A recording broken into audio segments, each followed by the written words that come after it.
This tutorial will illustrate several ways in which composite columns may be defined for use in ETABS. There are two primary types of composite columns in ETABS, those in which a steel section is filled with concrete, and those in which a steel section is embedded or encased in concrete.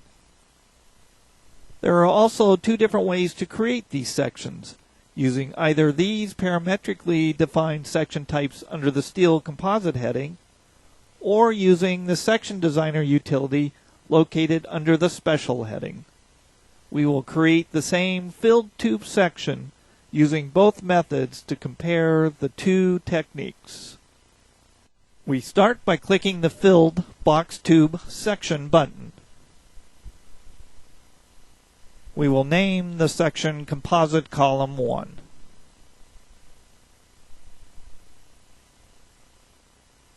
Note that the material for the steel is A992. Materials are important to determine the correct equivalent properties. Verify that the section shape is set to filled tube and enter a total depth and width of 24 inches and a flange and web thickness of 1 inch.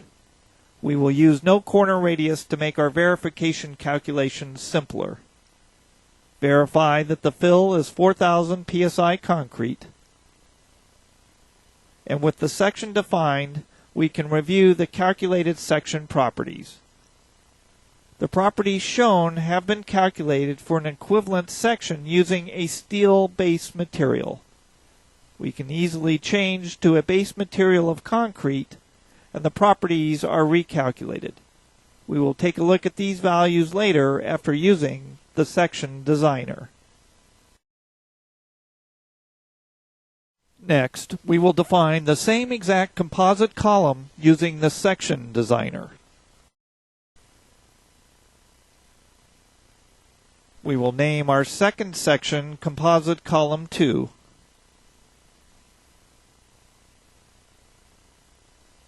And we'll leave the base material as 4,000 psi concrete, although it can be any of the other defined materials.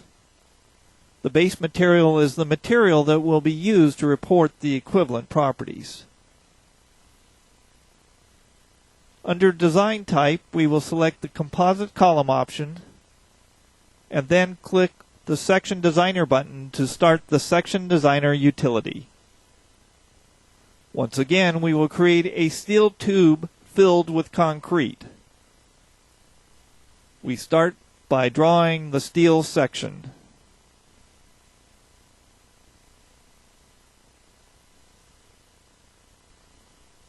We locate it with a single click.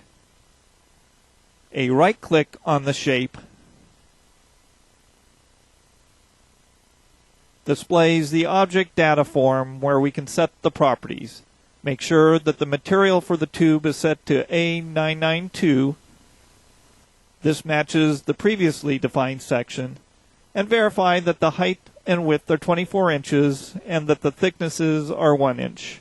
Again, no corner radius will be used. Click OK to close the form.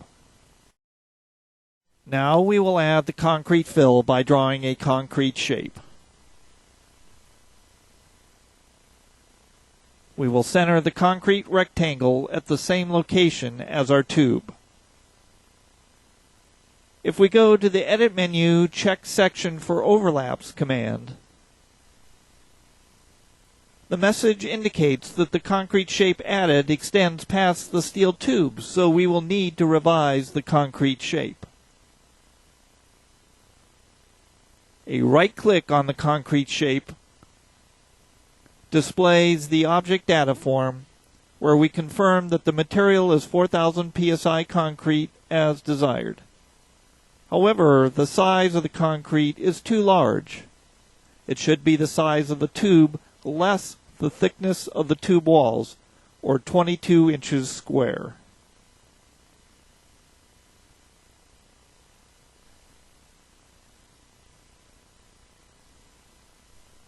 Checking again for overlaps shows that the concrete is now contained completely within the steel tube as desired.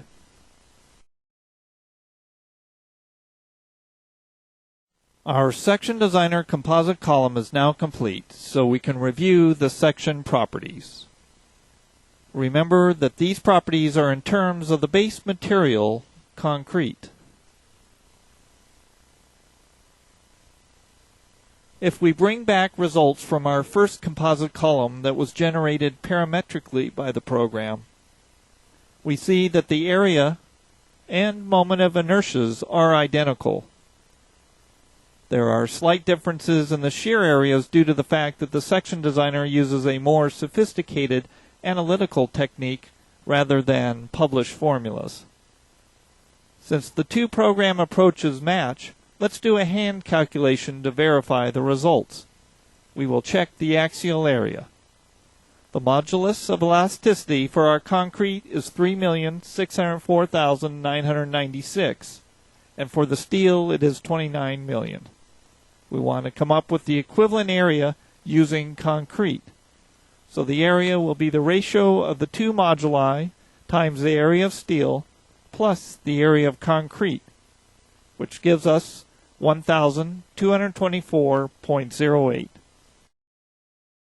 The number matches and thus confirms the program output. Now that we have shown how to define a composite column, we will use a composite column in a building model. Here, we have created a simple 6-story building using composite column 1. We can see the column shape in the plan view. And a right-click on a column in the 3D view shows that the assigned section is composite column 1, and that the design procedure has automatically been set by the program to perform composite design. The analysis has already been run, so we may proceed on to the design. Going to the composite column design, we will first review the design preferences.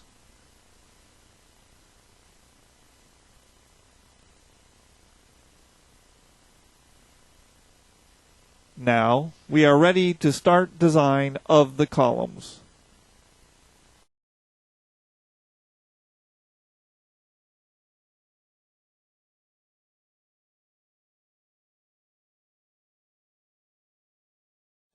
Once design is complete, we can right-click on the composite column to display the design results.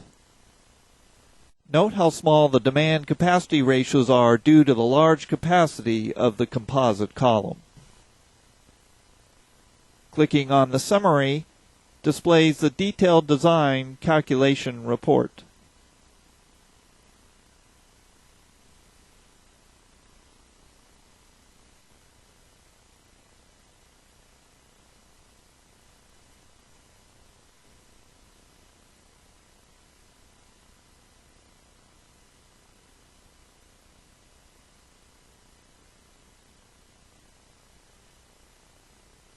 This concludes this tutorial on creating composite columns in ETABS.